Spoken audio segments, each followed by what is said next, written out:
This is Venom Paintball. Alright guys, welcome to part 3 of the in-depth decal tutorial. So we've already gone over how to wipe helmets and how to decal helmets. We will be now going into how to prepare and decal these. These I'll do a separate video on, probably at the end or probably in the near future. Haven't planned it out. How to get these, just a brief thing, I buy all my parts from Bricklink, bricklink.com. If I don't forget, I'll put a link in the description below for you guys. I buy each individual part from different resellers. Bricklink is a group of sellers that sell parts that they find and sell usually in bulk. I buy all my parts in bulk, and how I roll. Today we'll be going into how to carve the hips as one of our main things of preparing your decaled figure. Alright guys, we're going to grab our body and we are going to remove the head.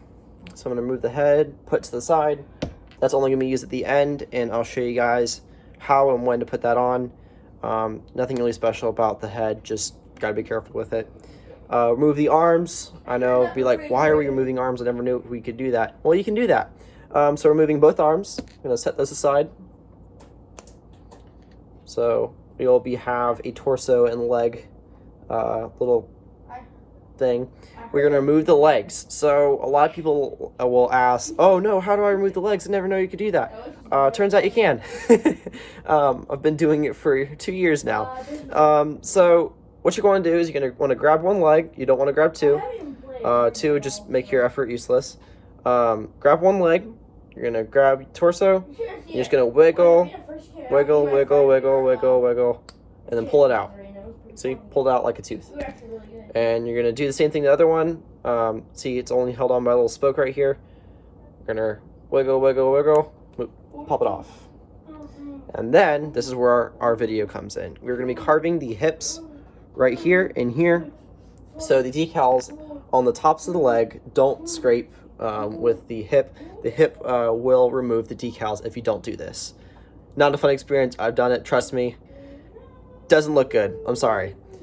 So there's several ways you could do it. I started off using X-Acto knife. Don't really recommend it. You can go through blades so quickly with that. The next thing I did was I got what they call a Citadel mold line remover, M-O-U-L-D line remover. It's not M-O-L-D. It's to kind of get rid of creases and excess from casts and stuff. So this is like a knife. It will never get dull. So don't have to be like cautious about how you use it. You can even rub your finger on it. You'll be fine. As long as you don't press really hard. Like now, I probably just gave myself a small cut.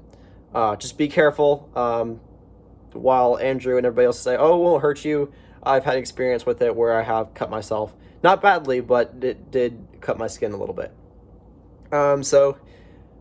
This is a $20 tool from Amazon. $20 for this. Yes, I know it's expensive, but you will never need another one. Trust me, unless you lose it. How you're going to want to do it is I used to do it like this. Doing it wrong. That's at least how I've learned. You're going to use it like this. Put it right where the hip is. And you're just going to boop, boop, boop, boop. Like just rub it against it. And slowly but surely, you will start to carve the hip. Now, I don't recommend this method. It will take a lot of time. So I just took a little bit. You will see, can't really see it, but there are some scrapes right there. It does take quite a bit of time. It used to be one of my most dreaded things about decaling. But there is an alternative to this, and I got what I call a mini Dremel, which was wonderfully gifted to someone via Instagram, DC Clone Customs. Y'all go follow him if you're on Instagram. So this is a nail drill. How the heck am I using a nail drill for decaling? Don't ask. I don't even know myself.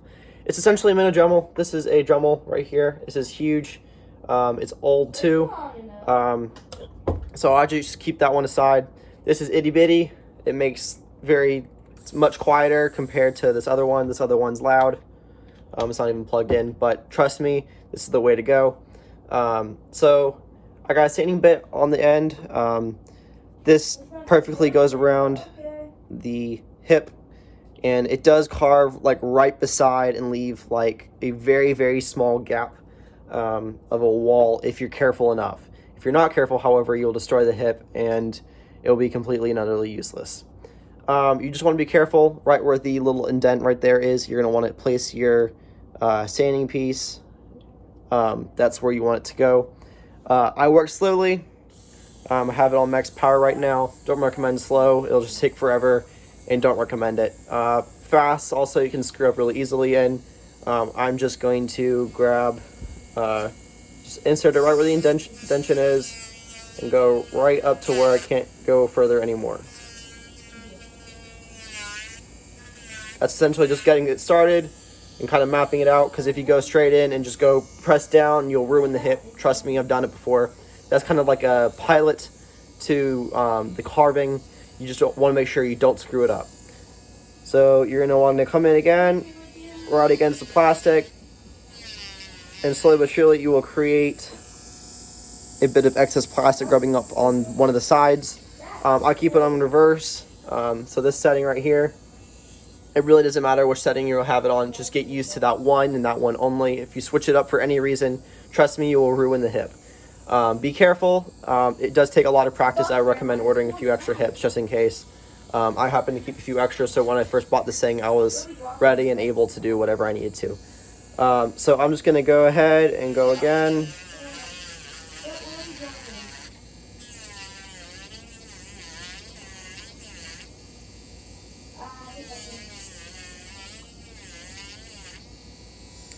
Alright, and that is one hip carved. To show you a demonstration, that's how much it carved right there. It carved that hole, nice hole right there. As you can tell, it does have a little bit of support right there. There is a small indent, but you just got to be careful, and once you do it enough, you will learn that it'll be alright, and you'll get better at it over time. It will have a buildup right here. You just want to take your finger and kind of just break it off, throw it away, whatever you want to do. I take my fingernail and kind of just scrape it right there so all the excess comes off. I will need my Citadel, however, because the sander doesn't get all the way in there.